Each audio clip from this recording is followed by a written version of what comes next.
嗨，大家好！就在前几天，中国海警船用水炮将菲律宾搭载加固材料的运输船强行驱离之后，菲律宾方面从官方的媒体再到普通民众，可谓群情激愤，大有不惜一战的架势。除了频放嘴炮以外，还誓言要再闯一次仁爱礁，一定要把补给运送上去。这是菲律宾海岸警卫队的发言人在出发前的誓师记者会，称菲律宾这次一定要把东西运上仁爱礁，并且不需要中国的安排和许可，也不需要向中国申报运补品的内容。于是在8月22日就出现了2艘菲律宾海警带着2艘运补船打算再闯仁爱礁的画面。这是菲律宾方面公布的当时的影片，如画面可以清晰见到，菲方的这艘4409号海警船的行进道路被中国2艘海警船所拦截，前面的一艘编号为21551，最后一位并不是9，而是被一个救生圈所遮挡。看过我前面科普海警船舷号的应该知道，这艘21551为5位编号，也就是说是地方编号，后面的那艘3302为4位编号，即为国字号。3302的吨位也达到3000至4000吨的级别，明显更大。这是菲律宾方面随后公布的另一段从船上拍摄的视频，可以清晰听到相机拍摄的咔咔声。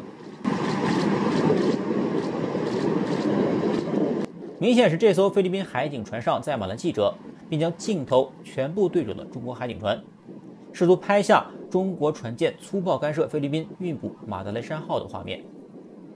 不过可惜的是，这次中国海警船并没有像上次一样动用水炮。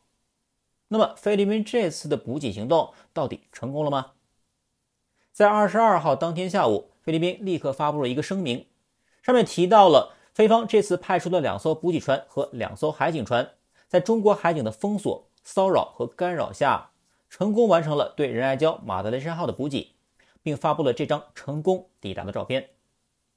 菲律宾媒体纷纷引用并宣布胜利，而中国方面也在同一时间发布了对于该事件的公告。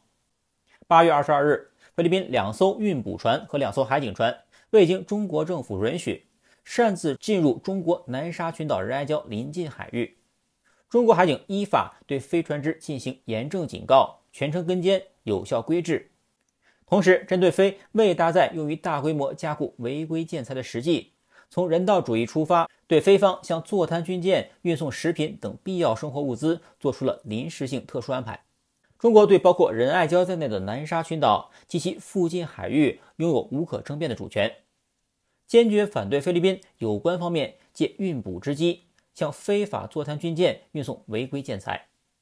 中国海警将依法在中国管辖海域持续开展维权执法活动。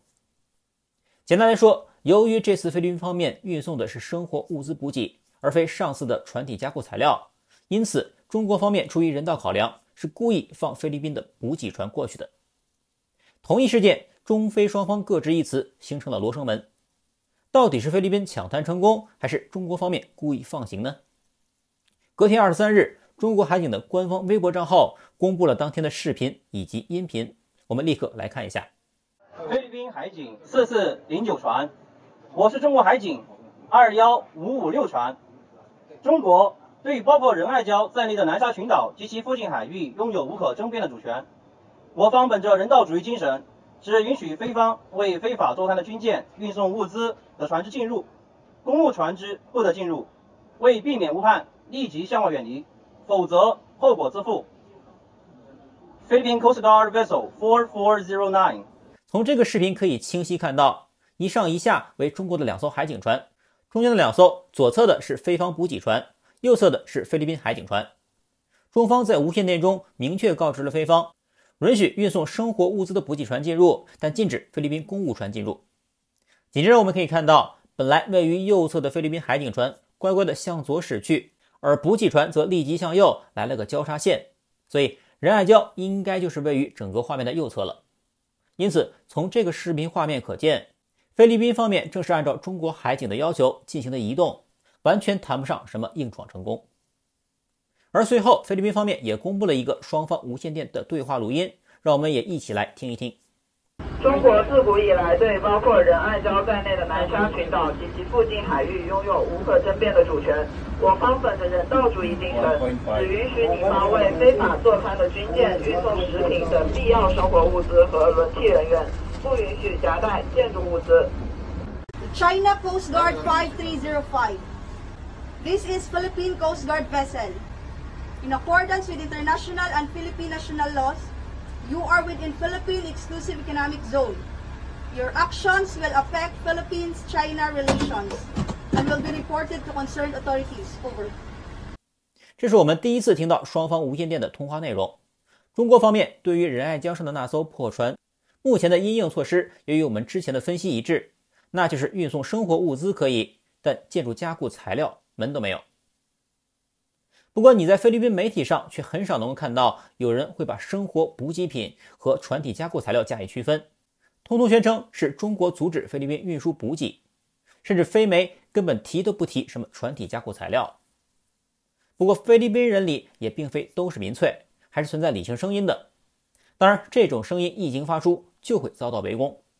比如最近菲律宾金砖国家政策研究会的创始人赫尔曼·劳雷尔在参加一档电视节目时就发出了与主流媒体不一样的声音，但随后立即遭遇3名女主持人咄咄逼人的围攻。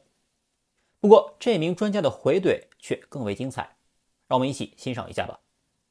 Mr. Laurel, your thoughts on the matter, on the ongoing issue? So let's keep in mind that the BRP Sierra Madre has been there for 24 years, since 1999. So the question people should ask, if China is such an aggressive presence there and stops deliveries to the ship, how do the Marines survive 24 years there without food, water, medicines, and so on? So obviously, for 24 years, the deliveries of food, water, essentials for the human life, survival of our Marine detachment there has always been delivered successfully. Am I correct in that question? I think there were some incidents. There were some incidents, but you're talking about 24 years. How many incidents that you recall? A dozen? Half a dozen? We did a rundown in the last so how many? show. I can't recall off the top of my head, but there were previous water cannoning incidents. There were Yeah, ramming that's right. incidents, harassment issues. Why did not those incidents create such a furor? Why? So are many other Filipinos posing as patriots and nationalists over these issues. There are violations and they can file cases there, but obviously we don't have those cases filed because a lot of it is propaganda.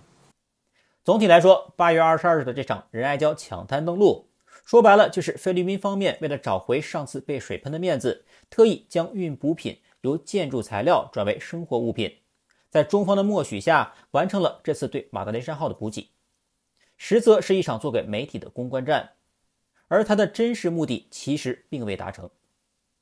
这个真实目的自然就是那艘马德雷山号需要加固了。既然没有达成，那菲律宾方面还会动用各种手段继续尝试。如此之急，想必那艘坐滩军舰的近况也似乎不妙了。好，那本期视频就录到这里，我们下期视频再见。